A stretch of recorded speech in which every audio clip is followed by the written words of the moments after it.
what's up everybody? Honey with you here, bringing you Fairytail final season anime review.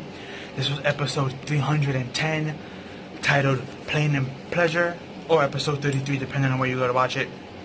I know I watched it on Crunchyroll and Funimation and they have it as 310, but I know other places like Ion Anime and Kiss Anime, they have it at episode 33, so. But this was an awesome episode. The main of the episode was basically more of the episode was more about Lacade, as you see in my thumbnail. But it starts off with Ezra continuing to stop Natsu and Gray from fighting. And again, like I said, it's BS. She shouldn't have been able to do so, but for the story's sake, she was able to. And we had this cute moment where, like, as you see in one of my thumbnails, she speaks to them, but she's using Makaraj's words, and they thinking of him, and she ends up grabbing both of them. But we don't see her hands, we see Makaraj, and like she hugs them and she says, "I love both of y'all." And they see her crying heavily, and in their minds, they going back to their back flashes. We see Gray's flashback of when he was trying to run up on Ezra to fight her, to finally beat her, but he sees that she's crying, and that's when he realizes, oh, she's not a monster, she's human like me, and she has emotions, and she must be suffering through things, and he let it go. And then in Natsu's flashback, we get back to one of the best arcs in the old Fairytail, the first half, the Heaven's Tower arc, where he fought Jalal, and if you remember, he told Jalal, because of you, she's crying and she's weak, and I don't want to see her like that. And that really got him ticked off, and that's what made him go like crazy dragon mode on him. So as they refreshen their memories with these moments, they ended up pausing and their powers disappeared. And at the same time, we hear in the back Gray-sama, and we see Juvia being carried by Wendy and Charlotte coming down. And he gets happy that he sees her alive, and after she hugs him, he faints, and then she faints on top. Then after that, Lucy comes and she hugs Natsu from the back, just out of nowhere. She just hugs him, and she's like, "Don't make me worry like that again." And then we have from the front, Happy just running up and jumping into his arms, saying, crying and stuff, saying, "Natsu, you okay?" Then Natsu faints out of exhaustion as well. So as these guys faint, and the situation is being cleared up of what's going on, and Wendy asks Ezra what's going on, and she sees her crying, and she's kind of picking up on the situation. We shift over to Crime Sorcery, or Crime Syndicate. I think it's Crime Sorcery, Jalal's group. But we see them all on the floor laid out, and they fight in August, and August is giving them the works. They keep getting up to fight him, but it's like whatever they do, he has like a counter for it, and he puts them down easily. Like, Cobra went to attack him, and he's like, "I can hear your voice of your movements." And he turned around, he said, "I can hear yours as well," and he slapped him with his staff. Then the speed guy, Boost, he went to like speed blitz him, but then he got outsped by August, and he got slapped in back in his head with the staff and fell unconscious. Then Nightmare did like this weird particle spell, and August was like, "Oh, but this is very impressive and high level magic, but I can still beat this," and he waved his staff and just knocked out him as well. And then Jalal, he got put down last, and he tells Jalal something very interesting about how you once worshipped Zareth, so why are you against him now? And he was like, "I found the light of my heart, and I want to keep her safe, so I have to defeat you evil guys." And he was like, "Light and dark, huh? You people make everything sound so one-sided and similar. What really is peace and darkness?" And he starts metaphorically, speaking. And then he mentions to Jalal that Zareth has a son who was born with tremendous magic power of light, and he has walked in both the light and the darkness to try to find his way, because he was never loved by neither of his parents or his colleague, until he became eventually the nothingness. And then he walks away saying, maybe love is the only thing that really is good, and everything else is just bad itself. So he's speaking metaphorically and stuff, and also surprising Jalal. Then we get to switch over to back to Yukino and her sister, and they're happy that everything is fine and stuff like that. until my favorite spriggan have appeared, as you see in one of my thumbnails. Lacade Dragneel had appeared, and he shines his light, and he was like, I'm here to pay vengeance on what you did to the majority of my people. Now, this is when things get a little tricky, because a lot of people was confused in the manga, and this is one of those things that is like, what? Because it wasn't flat out stated. You have to like read in between the lines. Now, a lot of people, when he used this weird magic to put everyone in a weird mood, a lot of people fainted and couldn't move because of this technique. And Mavis came up with a theory that it only affects adults, but she noticed that Warren was right in front of her and he did not fall, and she was like, wait a minute, something's wrong. It doesn't just affect adults either. I see some cases, some adults up and some not. Then after that, her analyzation, then she fell. We see Lux's fell as well. August, we see that he can feel the effect of it, but it's not affecting him to the point where he can't move. He can still move. But everyone that's affected by it get like this pink aura that surrounds them, and they start to blush.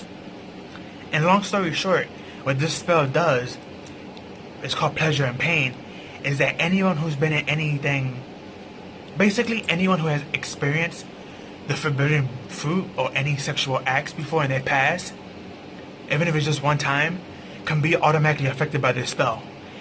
And those people who have been through those type of experience basically feel a lot of pleasure in their body to the point where they cannot move.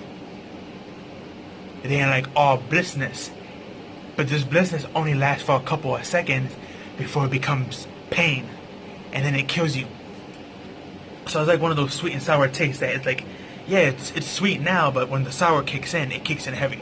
This is kind of like how the spell works, but it only works on those who have ever been basically in any sexual acts.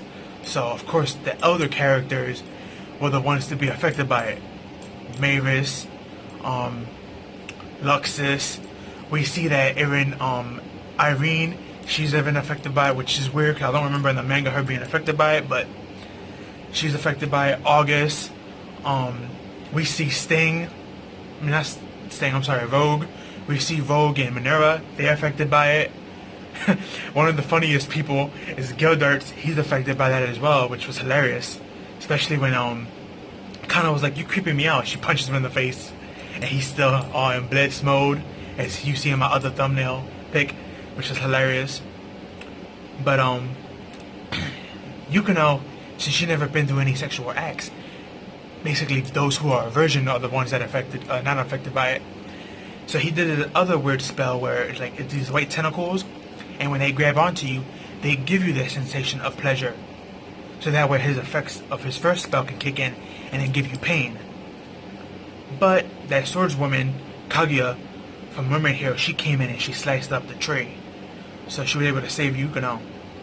And then we have Kaguya versus Lacade, and she's doing all this epic swordsmanship skills and stuff, but nothing is working. Every attack that she throws at him, he either slaps her with one hand, or he just dodges it casually. And then she uses her ultimate spell when she gets up close, but he ends up pulling an Aizen from Bleach, and he ends up blocking it with just one hand, one finger, and he just swipes her, and then she ends up getting cut and she faints. And as that fight continues, we get to see Ezra, that she gets to bump into Irene.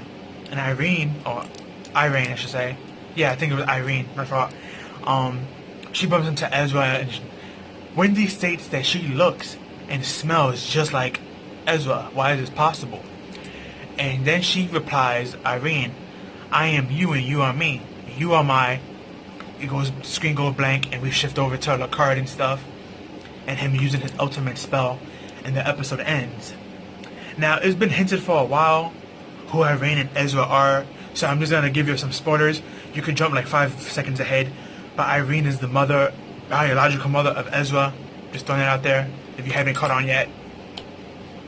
But, yeah, that's basically the situation there with those two. And,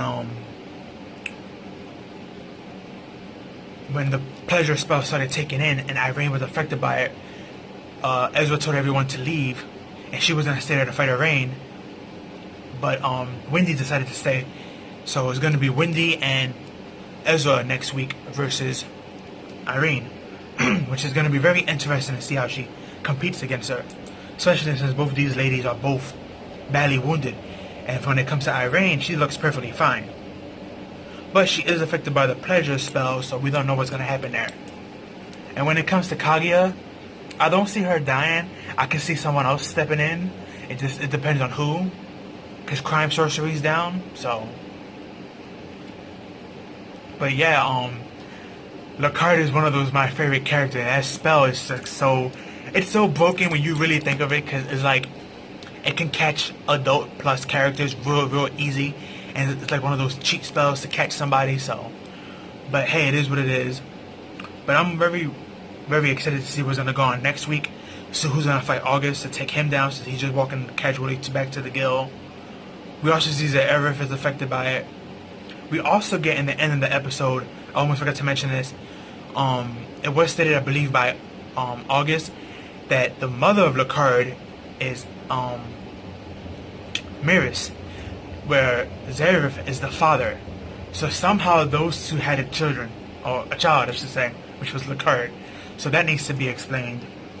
It was also explained from Lacade's mouth to Yukino and Kaguya that he's the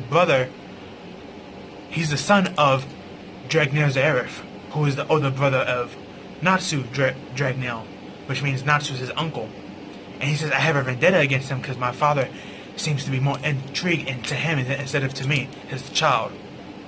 So we see that even though he's a nice and calm person, Lacade, he has a really big grudge against Natsu because of Zareth liking him over his son. So that was mentioned as well. I almost forgot to mention that. But yeah, this was a really great episode. Really great stuff. It was more of a build-up episode than a fighting episode, but this was one of those really well done build-up episodes. And I know a lot of people are gonna complain and be like, "It's Fairytail, it's trash, blah blah blah." You know, you're always gonna have those Fairytail haters on YouTube, just knocking it down. But everyone here with Demashima does something good like this, people still don't want to give him the props that he deserves. But it is what it is. But this was a really great episode. If you have not watched it, episode 310, I advise you to go watch it. If you already watched it, go watch it again. Great stuff.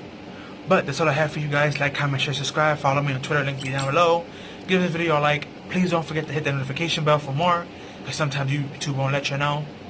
But that's all I have for you guys. Peace out and have a good one.